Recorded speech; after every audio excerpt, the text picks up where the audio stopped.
Good morning, rascals. How you guys doing? Haven't seen you, but let's see, 24 hours ago. Fooling around in the bee shop this morning. I just wanted to check in with you. Did you get your hike in this morning? Excuse me. What did you say? You didn't. No, we got to keep you. We got to keep you in shape and keep you going. Get that hike in. And don't eat breakfast till you get back. But the breakfast, I forgot to tell you yesterday, the breakfast, no, don't grab that box of honey nut, whatever, Cheerios, no, none of that. Take all that stuff out of your cupboard, okay, you listening? Throw it in the dumpster, okay? Don't eat those donuts you got yesterday at Dunkin', no, throw that in the dumpster. Because the reason I'm telling you this is I'm tired of these phone calls I'm getting here lately. Oh, Steve-o, you won't believe what happened to me. I got diabetes now. I said, really? You got diabetes? How did that happen? I don't know. The doctor doesn't know. It's just something that happens to us human beings. No, folks, that's not the way it works. The way it works is a self-inflicted injury. Just like cancer, your diabetes, your stroke, your heart attack, all the shenanigans that's going on out there, okay, listen up to the old beekeeper, it's shenanigans. And it's a money-making scheme set up by Big Pharma. We don't want this. We want to raise ourselves, our children, everything nice and healthy like now. Once you go on ketogenic diet, and that would be like in the morning when I got back from my hike, I got some portobello mushrooms, I got 4 eggs, big jumbo eggs, scrambled them up real quick in a thing. I got a big old handful of spinach. I threw that in a sauce in an iron skillet with bacon grease. Save your bacon grease. Oh yeah. Plug up your arteries. Yeah, you don't want to do that. No, stop listening to these people with that nonsense, okay? We human beings are designed for this stuff. Put the grease in there. Saute your spinach. Throw you a handful of bacon that you've already pre-cooked. Throw that in there. Oh, yes, bacon. Throw that in there. Your mushrooms in there. Saute that a little bit. Throw your sea salt. Oh yeah, the doctor told you no sea salt. Yeah, that's another one. The lie my doctor told me. Throw that in there to taste, and pepper and any other seasonings you like. Throw your eggs in there, and that's your breakfast. Oh man, is it good? It'll stick to your ribs, and it's gonna. No oatmeal. No. All wheat products. That's bread. Throw that in the dumpster. Yeah, so I'm tired of these phone calls, guys. You're calling me up. You've got cancer. You just had a stroke. I'm going in for a 4-way bypass. All the shenanigans. Right. Stop it, okay? Just stop it. That's your little reprimand for the day, all right? Now, in your coffee, by the way, in the morning, don't be throwing in that cream and sugar in there. No, if you want to do a little sweeten up, put a squirt of little stevia in there like I do in my tea. But in the morning, I drink it black, but I drink decaf. Because if you don't, it's going to jack up. You know, it's able to give you hypertension. Just don't be doing that. Just drink the decaf. It's got enough caffeine in it anyway. And here's the little secret now. You're gonna bulletproof this coffee. You're gonna put a tablespoon of Kerry's Gold butter in, or Amish butter, or whatever, in that coffee. And what you're going to do is Steve-O's going to turn your body into a fat-burning machine instead of a carb-burning machine. That's what we want. Now, the honeybees, they're a carb-burning machine, but guess what? We're not. Last time I checked, I don't have wings and I don't fly, okay? So I don't need all that sugar, all right? So forget the sugar.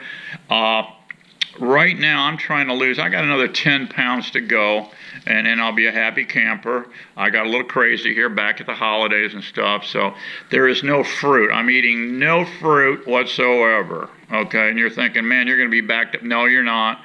Everything, the plumbing will work fine. Don't get puckered up on that one. Stay off the fruit until you hit your goal weight. okay, on the ketogenic diet. Then shift to paleo.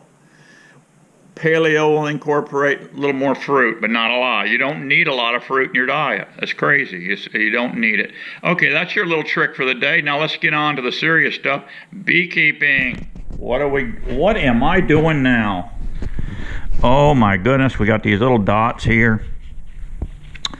Pink dots. We've got bright green, and we got some orange dots.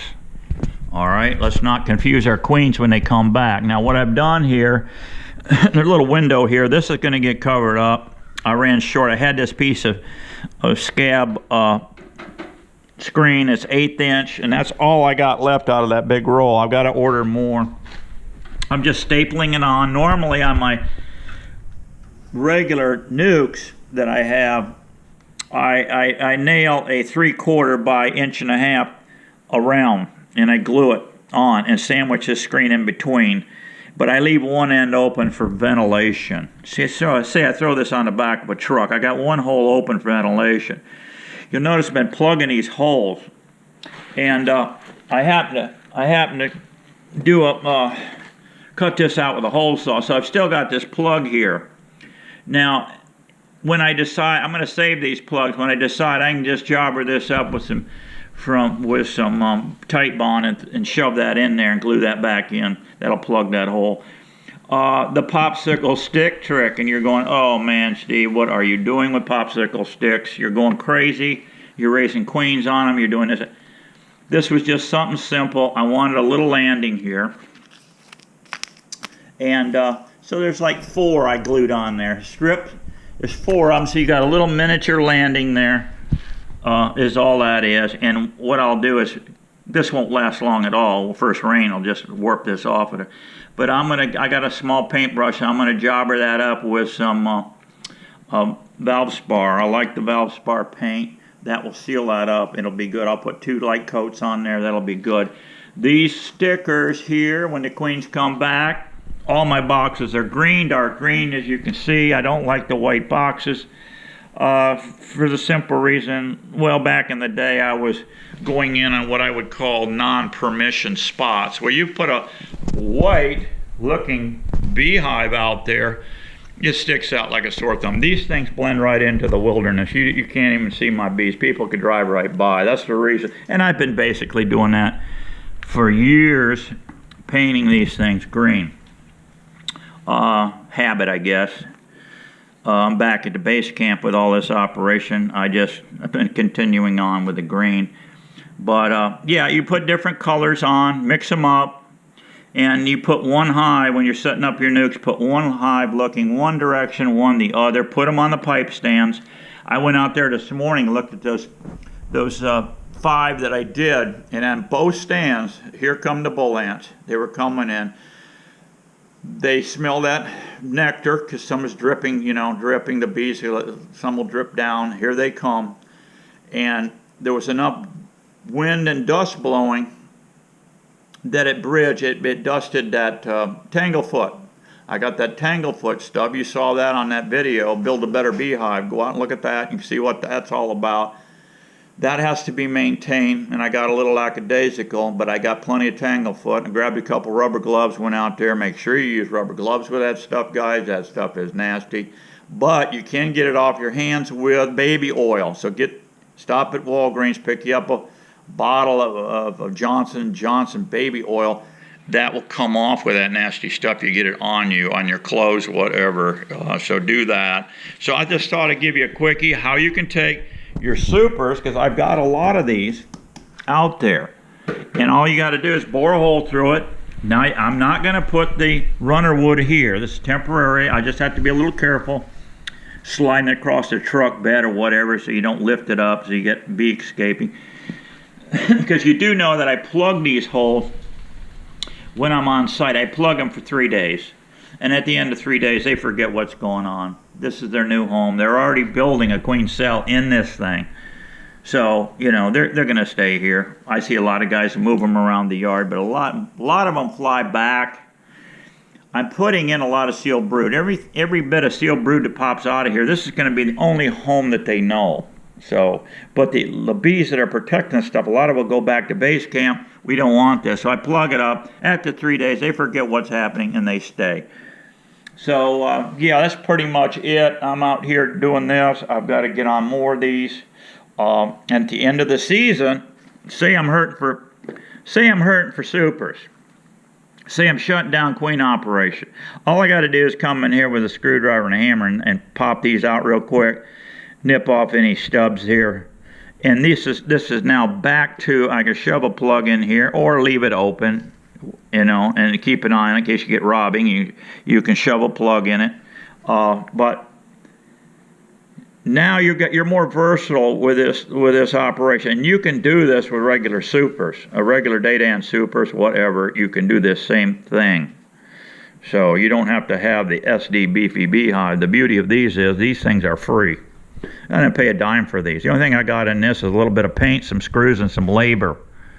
And I had to buy some wire. That's it. These things are free. I get all this wood, as you saw once before, on the Build a Beefy Beehive. This is free stuff. I've got a whole pallet of this stuff out back. I can be butchering more of this stuff up and making more hives. So start cranking these things out, guys. Quick video today, and get into beekeeping. Get your buddies in beekeeping. It's a great thing to do, and get her done.